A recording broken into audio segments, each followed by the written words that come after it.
was a cold December night a week before Christmas.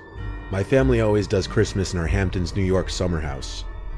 The Hamptons are always quiet this time of year, as a large chunk of the real estate there is owned by rich people who have 2 or 3 other houses elsewhere in the country. My dad and I were at the house first before the rest of my family, as my mom and sister still had work until the next weekend.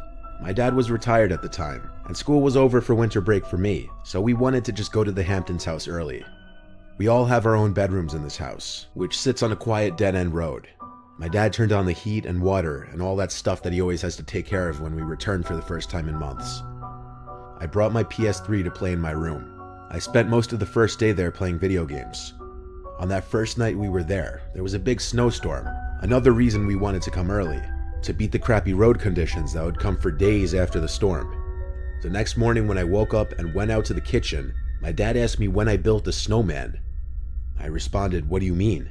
He said the snowman in the backyard. I went to look out the window, and there was at least 2 feet of fresh snow. But there was also a snowman sitting in our backyard. It had 2 sticks for arms angled up into the air, and it had eyes and a smile carved into the head. The eyes and mouth side was facing the window. I said to my dad I didn't build that. My dad laughed and said, "Must be the neighbor kids." My dad thought it was an innocent joke, so I did as well. The next night is where things got bad though. I was in bed asleep and suddenly woke up to a distinct thump on my window. I was terrified. I pulled the blankets over myself to hide, to not be in view of whoever might be out there. But after 5 minutes, I started to wonder maybe it was snow that fell off the roof and blew into the window. I got up to peek out the window.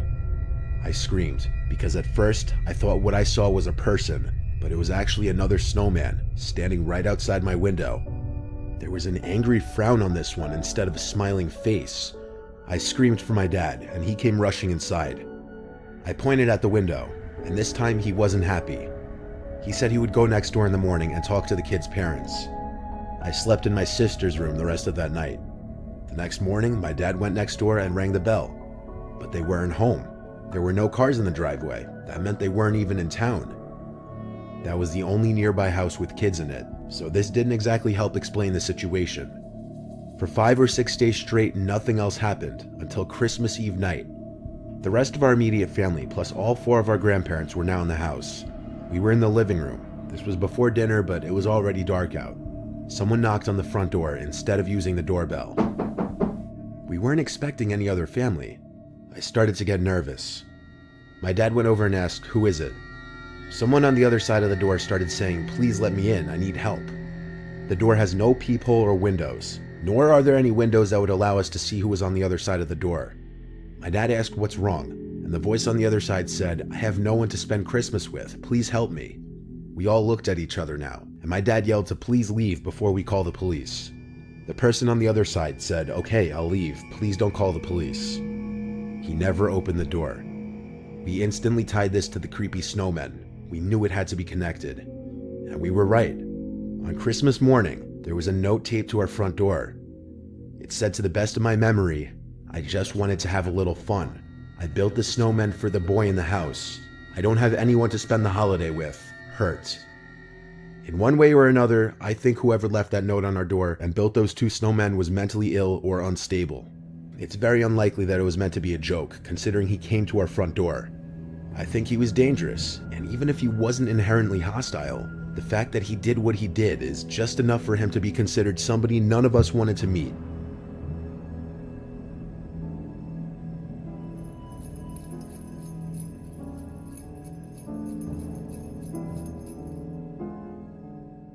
It was Christmas of 2016. My name is Andre, and at the time I was 21 years old. Our family was all at our Uncle Joshua's place for the holidays. Well, it was Christmas Eve. My immediate family, plus my cousins and other close family, decided let's go to my uncle and aunt's place in downtown Miami. We come from Connecticut, so we're not used to warm weather around the holidays. It was Friday, the day before Christmas Eve. My brother Nico and I, being young single males and being in Miami, wanted to go out. We were hearing about a bunch of Christmas-themed parties going on at clubs and bars. Nico was 18 at the time, but he had a fake ID, so we figured he'd be alright. We went to this one club on Miami Beach that was having a Christmas-themed event. Mostly everyone online was wearing Santa hats, so it felt festive. But it was all a waste of time because at the front of the line, the bouncer not only told us it would be $100 to get in, but he also called Nico out on his fake ID. So we tried a bar not too far away, and we got into this one. There were some people wearing Santa hats here too. I guess that was expected on the weekend of Christmas. While we were at the bar, this older woman started talking to Nico. I overheard most of their conversation. The woman appeared to be mid-40s, and I heard her keep telling my brother how she has such a thing for younger guys with Hispanic accents. To be honest, it sounded kinda creepy and weird, but Nico was probably blinded by the fact that a woman was hitting on him. I just let him do his thing. The woman was wearing a blue Santa hat and had on a sexually provocative Christmas sweater. The two of them were talking for so long that I ended up making friends with the guy sitting next to me at the bar. Then suddenly Nico patted me on my shoulder and said he's gonna leave with the woman. I told him all right. I was happy for him, I guess. I stayed at the bar not much longer after that. Then I just called an Uber back to my uncle's, assuming Nico would be spending the night with the woman. I was mid-Uber ride when my phone rang. Nico was calling me. I picked up to static. It sounded as though maybe he pocket dialed me, but I heard a male's voice in the background that didn't sound like my brother. And then suddenly another male's voice could be heard yelling. I said Nico's name over and over trying for acknowledgement, but the call eventually disconnected. Obviously this was a pretty concerning phone call. I was under the impression he was alone with a woman. I tried calling him like 10 times, and finally someone picked up. But it wasn't Nico. It was the voice of some older man with an extremely deep voice. When I asked who this was, he said he found this phone on the sidewalk. I asked him if he could drop the phone off at my uncle's place or if he could meet me somewhere. He didn't answer that. I just heard talking in the background, and then I heard screaming. It was Nico's voice in the background screaming my name, screaming help. Then the call disconnected. I asked the Uber driver to pull over as I was freaking out trying to call anyone in my family. It was late, no one was picking up. I explained the situation to the driver, and he advised I call the police immediately. That's what I did. The police came to my uncle's place, where I woke my family up, informing them that Nico was in trouble. I had to give my best description of the woman's appearance from the bar and what time he left the bar. Then my dad and I, along with the police, went to the bar that we were at, and it was then that I got a phone call from a random number. It was Nico. He was out of breath, gasping into the phone, explaining that he was kidnapped and barely escaped. He was currently using a stranger's phone. All of us went to Nico's location, which was a sketchy street somewhere in North Miami. When we found him, his face was a bloody mess, he had 2 black eyes, and all of his possessions that he had on him were stolen. He gave his whole story. He left with the woman who claimed to have called an Uber or Lyft. When the alleged ride arrived at their pickup point, which was in some quiet back alley area, Nico found out once inside the car that it wasn't in fact an Uber. It was a trap. There were 2 men in the car who immediately held him down and threatened to shoot him if he didn't keep quiet.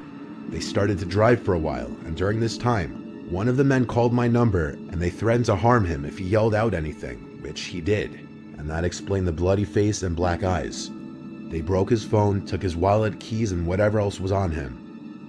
As the car was stopped and he wasn't being held down anymore, he ran for it out of the car. They didn't chase him, the car just sped off and disappeared. He said he believed they were going to kill him and dump his body somewhere if he didn't run. Police apparently were never able to identify the woman who appeared in the video footage from the bar. Nico said none of the men were wearing masks, more of a reason he thought they'd kill him. This completely ruined the entire holiday weekend, but we were all just happy he was alive. On Christmas night, we were all awoken to Nico's screams in the middle of the night. He was screaming, "She's in the house." I woke him up from whatever nightmare he was having. I have to say though, him screaming, "She's in the house," made me think back to her creepy smile, and made me sleep with one eye open that night.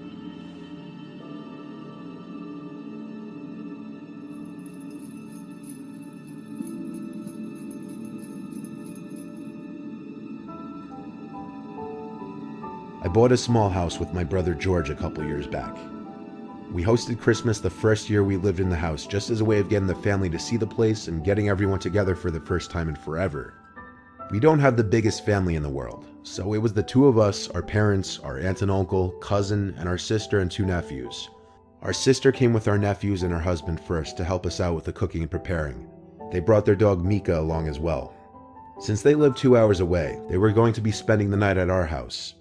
The rest of our family lives under an hour away, so they wouldn't be staying. Not that that house would have much more room for additional people staying over anyway. During our Christmas dinner, at one point we talked about some of the murders that happened in our area recently. Bodies had been found in the woods in our county. It wasn't a topic that we kept going long, as our mom and my sister wanted us to drop it for the sake of the holiday and the kids. After dinner, we all had some wine in the living room with a Christmas movie on in the background as we talked. After a few hours, the family started to slowly leave, until it was just my brother and I, and my sister, her husband, and her kids. The kids went to bed before us. The four of us stayed up later having more wine. My girlfriend ended up coming over past 10 to spend the rest of the night with me, since all of her family had gone home. Eventually, Christmas night was over, and it was time to go to bed. I woke up to my girlfriend shaking me. The room was still dark. I groggily looked at the clock next to my bed, and it said 2-something a.m. I asked my girlfriend what the issue was, and she whispered, "Listen." I listened, and heard Mika out in the hall growling. I got out of bed and entered the hall to see what was going on. Then I saw that the back door to our house was wide open, and a breeze of cold air started to hit me in the face. Mika was looking out the door. I checked if anyone was out there, and as I was at the back door, I heard my brother's voice call out my name from the darkness outside. He sounded like he was far away in the woods. I was worried he was in trouble or needed help with something. I went back to my room to tell my girlfriend, as I put my shoes and coat on. I stepped outside with a flashlight. There was a light dusting of snow on the ground, enough to see footmarks leading from the back door down to the back deck towards the woods. I yelled back George's name very loudly. I heard his voice call back my name. It was confirmed he was in the woods now. But oddly, as I entered the woods, his footprints slowly faded and got harder to see, until they were just impossible to continue following entirely. I screamed back at the top of my lungs, "Where are you? What's wrong?" I once again heard George's voice call back just my name. Every time he called me, his voice was the same distance away. I was uncomfortable getting any further away from my house because I didn't want to get lost in the woods. I tried finally calling George's phone, but he didn't pick up. I continued a little further into the woods, but now George's yelling stopped. As much as I yelled out into the woods, there was dead silence. Not even the sound of a bug in the freezing cold. Just the sound of the light breeze. And suddenly my phone rang. I was hopeful it was George, but it was my girlfriend. I picked up, and she said, "Chet, George is in his bedroom right now." "What?" I said. That didn't make any sense. I was hearing his voice this entire time in the woods. I asked her to check if my sister's husband was also still on one of the pull-out couches, and 30 seconds later, she said yes. Suddenly, I felt like I wasn't alone in the woods, like anyone was about to grab me from any direction. I turned back the way I came and started running as fast as I could. I didn't stop until I saw the backyard light from my house becoming more visible through the trees. I made it back to my house, and everyone was awake now. George and everyone else had a look of horror on their faces when I explained that Mika was growling, looking at the wide open back door, and the fact that there were footprints leading into the woods. But the scariest part was that I thought for sure that the voice I was hearing was that of George, and whoever it was knew my name. We contemplated calling the police for half an hour, and then ended up doing so. A police officer came and just asked us any questions like if anything was stolen, if we know anyone that may mean us harm, etc. Then within half an hour, and after telling us to call back if anything else happens, he left. I don't know if I think this had anything to do with the murders that were going on at this time in our county, but I did think it was worth mentioning in the story. Nothing else did ever happen after that night, but we can't for the life of us logically explain any of this. I'm still scared to go in or near the woods past dark.